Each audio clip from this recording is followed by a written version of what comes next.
हम एंजियोस्पर्म्स पढ़ रहे थे। एंजियोस्पर्म्स को फर्दर डिवाइड किया गया है into monocot and dicots.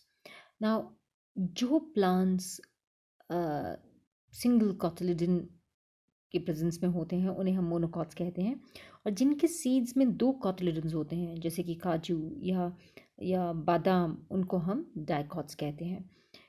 Evolutionary speaking monocots ज़्यादा एडवांस्ड है एज़ कम्पेयर टू डाइकॉट्स। इनमें अगर हम और डिफरेंसेस को डिस्कस करें तो मोनोकॉट्स में जो लीव्स होती हैं उनमें पैरेलल विनेशंस होती हैं, और डाइकॉट के लीव्स में विनेशन रेटिकुलेट होती हैं, दैट मीन्स नेटवर्क की तरह। This is called reticulate विनेशन। अगर हम रूट सिस्टम के बारे में डिस्कस करें, डाइकॉट्स में टैप रूट सिस्टम होता है, दैट मीन्स एक मेजर रूट सिस्टम और साइड में सम ब्रांचेस, और मोनोकॉट में फाइब्रस रूट सिस्टम होता है, that means there is no major root present. अगर हम सीड्स के बारे में बात करें तो एक डाइकॉट को आप दो कॉटिलिडन्स में डिवाइड कर सकते हैं। जैसे कि आप काजू को अगर बीज से तोड़ेंगे तो ये एक कॉटिलिडन और ये सेकंड कॉटिलिडन, इस तरह से दो कॉटिलिडन्स प्रेजेंट होते हैं। वहीं अगर आप मोनोकॉट के सीड्स को देखें तो इसके सीड में एक ही कॉटिलिडन है, जैसे कि मक्की का दाना, चावल का दाना, गेहूं का दाना, they have a single cotyledon present. If you look at a monocot flower and a dicot flower, अक्सर मोनोकॉट फ्लावर में सेपल्स एंड पेटल्स थ्री या थ्री के मल्टीपल में होते हैं, that means they will be three petals, और three के multiple में जैसे 1 2 3 4 5 6 पेटल्स। और अगर हम डाइकॉट की बात करें तो डाइकॉट में पेटल्स एंड सेपल्स 4 5 या उनके मल्टीपल में प्रेजेंट होते हैं। जैसे आप ये देख सकते हैं 1 2 3 4 5, या तो 5 होंगे या 5 के मल्टीपल में इनके पेटल्स, सेपल्स और बाकी फ्लोरल पार्ट्स प्रेजेंट होंगे, राइट। सो नेक्स्ट हमारे पास आता है फ्रूट एंड सीड्स। तो ओवरी हमारा फ्रूट बनाती है और ओव्यूल हमारा सीड बनाता है। अगर हम किसी सीड को देखते हैं तो अक्सर एक सीड में एक सीड कोट प्रेजेंट है, जो अक्सर इंटेग्यूमेंट से बनता था। ओवरी के इंटेग्यूमेंट से सीड कोट बनता है। उसके अलावा ये जो हिस्सा है यहाँ का, this is called the cotyledon, ये एम्ब्रियो को फूड प्रोवाइड करता है। ये जो बीच का हिस्सा है इसे हम एम्ब्रियो कहते हैं।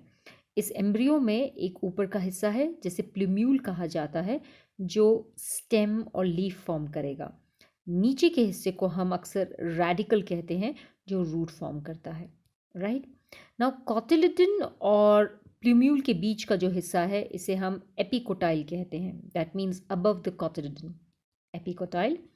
और रेडिकल और कॉटिलिडन के बीच के हिस्से को हम हाइपोकोटाइल कहते हैं, that means below the cotyledon region, right. So you have an epicotyl and you have a hypocotyl.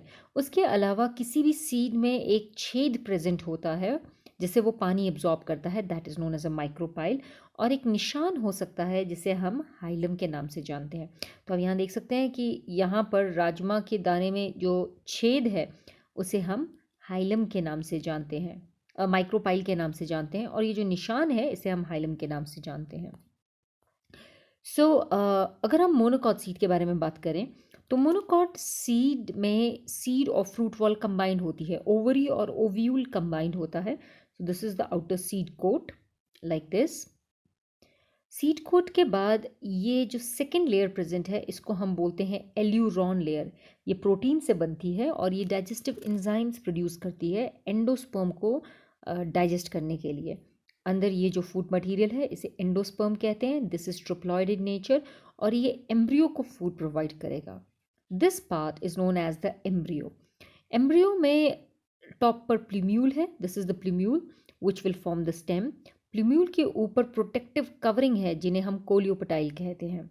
नीचे की तरफ रेडिकल जो रूट फॉर्म करेगा, और रेडिकल के पास प्रोटेक्टिव कवरिंग है coleorhiza.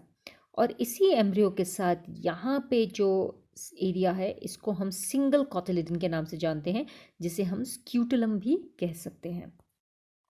Now this is the germination of a seed. आप देख सकते हैं किस तरह से एक डाइकॉट सीड और मोनोकॉट सीड जर्मिनेट कर रहा है। सो अगर हम एंजियोस्पर्म के लाइफ साइकिल को डिस्कस करें, the main plant body is a sporophyte which has a male reproductive structure, जिसे हम माइक्रोस्पोरोफिल कहते हैं। इसमें पॉलन सैक्स हैं जिन्हें माइक्रोस्पोरेंजियम कहते हैं, इसमें माइक्रोस्पोर मदर सेल है जो मियोसिस अंडरगो करके माइक्रोस्पोर बनाता है। हर माइक्रोस्पोर एक मेल गेमेटोफाइट बनाता है which has 2 cell, generative cell and a tube cell. The tube cell will form the pollen tube and the generative cell will form 2 sperms or 2 male gamete. This is the female pistil carpel or megasporophyll which has the ovule present in it. Ovule को megasporangium कहते हैं, जिसके अंदर megaspore mother cell है। Meiosis undergo करके 4 megaspore बनाएंगे जिनमें से 3 मर जाते हैं।